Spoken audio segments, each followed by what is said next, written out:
Жетінші сабақ. Жыл мезгілдері.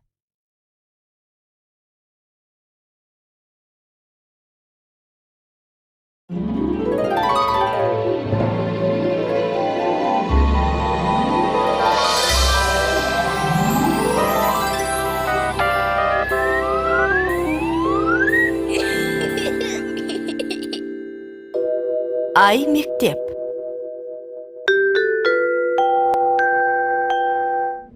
Алан аға, далаға шығып ойнайықшы. Болмайды. Қар жауып тұр, ауырып қаласың. Шіркін, далада ылғи жаз болып тұрса ғой. Онда саған экватор маңына көшу керек. Қойыңызшы, жер бетінде қыс болмайтын жер бар ма? Экватор деген қай жер? Экватор деген жерді теңдей екі жартыға, яғни оңтүстік және солтүстік жартышарға бөліп тұрған сызық. Сонда экваторда мәңгілік жаз болып тұра ма? Экваторға жақын аймақтарда 2 жыл мезгілі болады.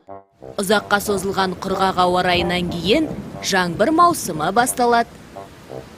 Қалайша, бір жылда 4 мезгіл болады емес пе? Дана, жердің пішіні қандай? Шар тәрізді. Дұрыс, жердің өз білігінен айналатынын білесің ғой. Иә, жер өз білігінен айналғанда күн мен түн ауысады. Егер жер өз білігінен айналмаса, онда жердің бір жағында мәңгі жарық болып, қатты ысып кетер еді. Ал екінші жағында мәңгі түн болып, қатты суып кетер еді. Дұрыс, жер өз білігінен айнала отырып, күнді де айналады. Иә, Жердің күнді айналып өтетін жолы жер орбитасы деп аталады. Ал жер күнді толық бір рет айналып шығуына кеткен уақыт жыл деп аталады.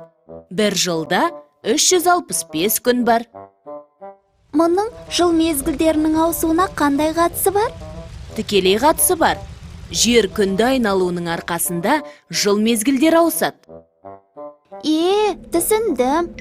Жер күнді айналып жүргенде, күнге жақынырақ кетсе, онда жаз болады. Егер күннен алыстау кетсе, онда қыс болады.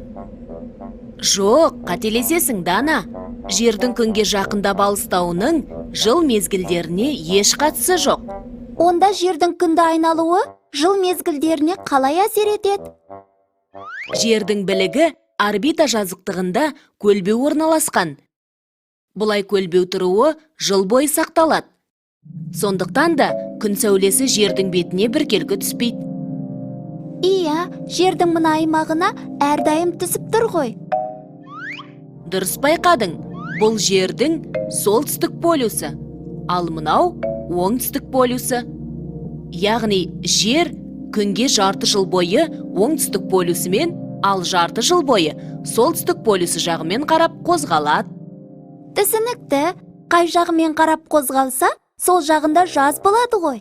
Дұрыс, себебі ол жағына күн сәулесі тік және көп түседі. Ал қай жағында күн сәулесі көлбеу және аз түссе, сол жағында қыс болады. Міне, солтүстік полюс күнге қарап тұрған кезінде экватордың солтүстік жағындағы елдерде жаз, ал экватордың оңтүстік жағындағы елдерде қыс болады. Түсінікті. Тағы қай жерлерде қандай жыл мезгілдері болады? Арктика мен Антарктидада 2 жыл мезгілі ғана болады. Жаз және қыс. Ол жерде күн мен түннің ауысуы болмайды. Қыста үнемі қараңғы, күн шықпайды. Ал жаз бойы күн батпайды. Қызық екен. Мен ондай жақта тұрғым келмейді. Қыс мезгілі болатын, күн мен түн ауысып тұратын жақта тұрғанымыз қандай жақсы болды.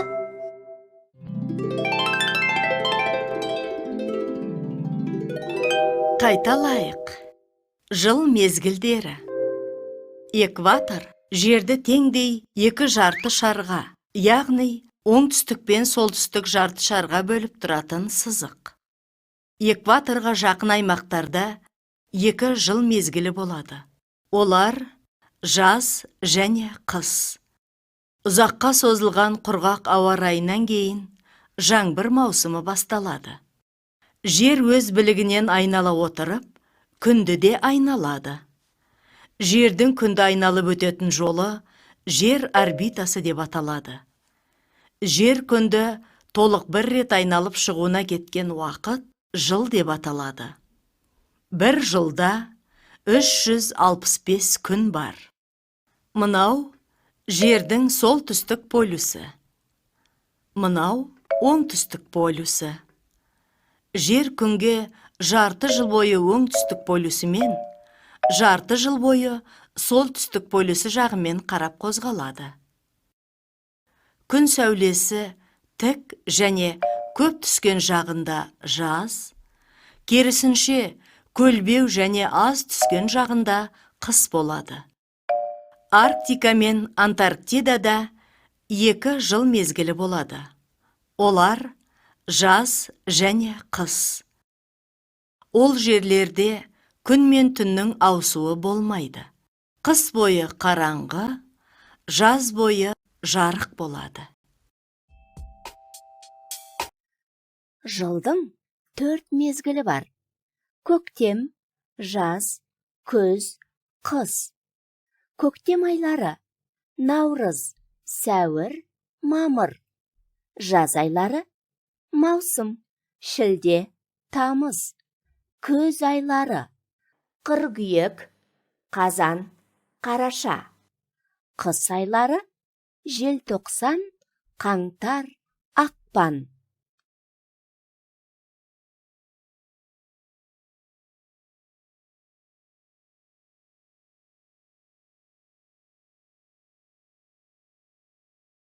Жыл мезгілдері. Балалар, сендер жылдың қандай 4 мезгілін білесіңдер? Дұрыс. Бұл көктем, жаз, күз, қыс.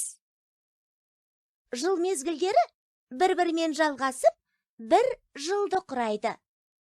Бір жылдан кейін келесі жыл келеді. Сонымен аяқталмай жылдар жалғаса береді. Енді әр маусым туралы айтайық. Арман, сен қыс айының қандай жағдайларын сипаттай аласың?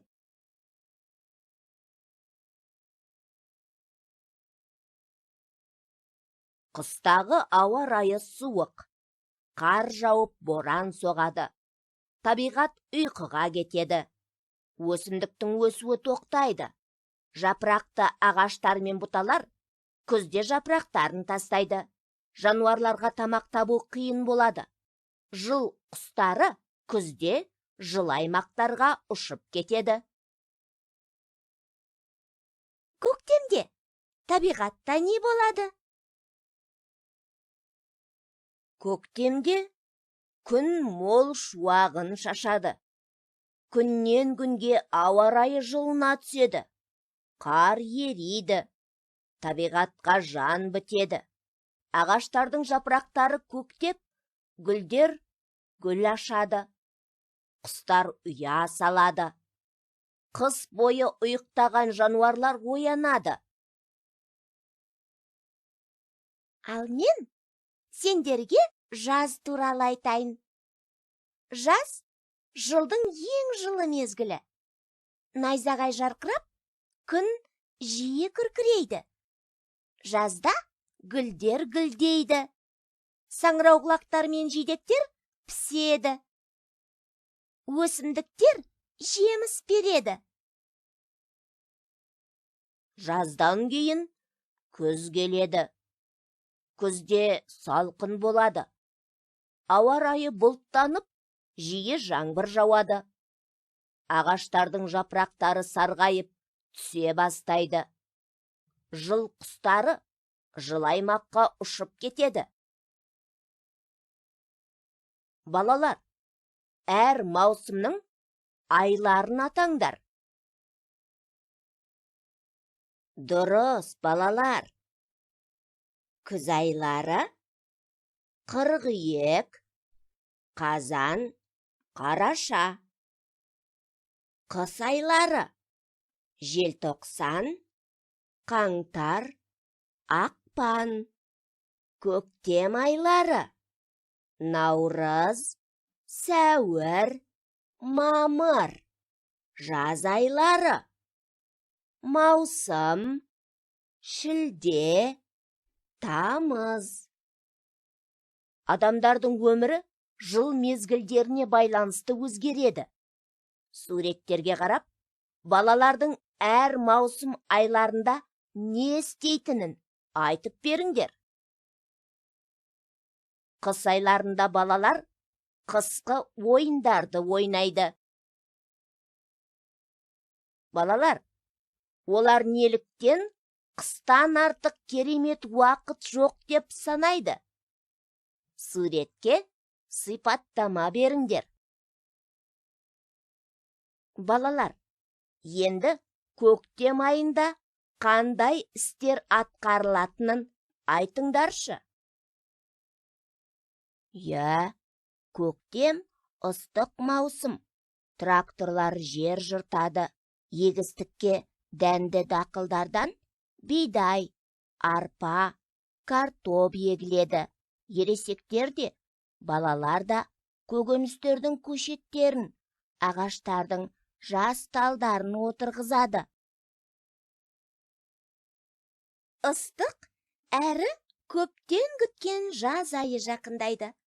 Балалар күн ұзақта далада ойнайды, өзенге шомылады және күнге қыздырынады. Бірақ жаз демалу уақыты ғана емес, сонымен қатар жұмыстың қызатын уақыты. Отырғызылған өсімдіктерді күтіп суару, оларды зиянкестер мен құстардан қорғау қажет. Жаз біткенде күз келеді. Бұл егін ору уақыты. Адамдар көкөністерді, жеміс-жидектерді жинайды.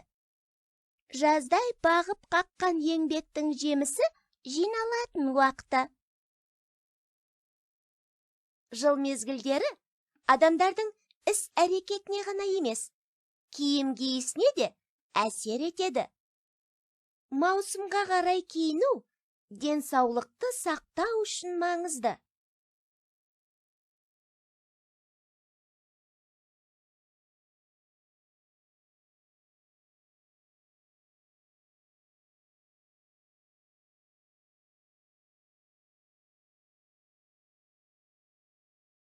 Жыл мезгілдері: қыс, көктем, жаз, күз.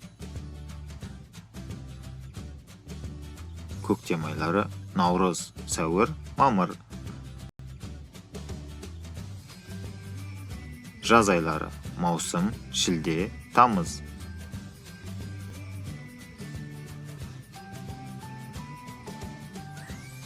Күз айлары: қыркүйек, қазан, қараша.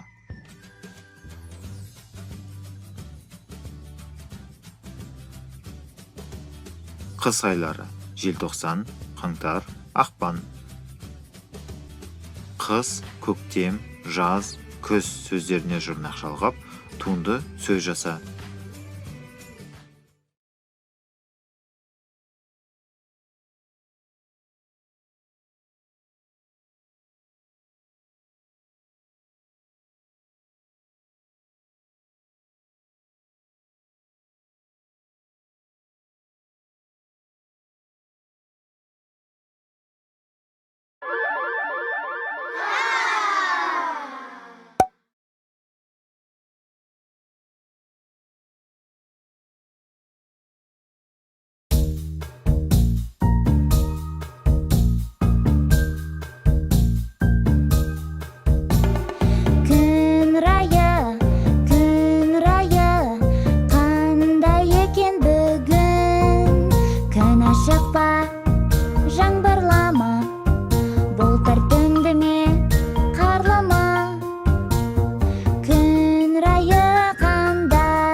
күн райы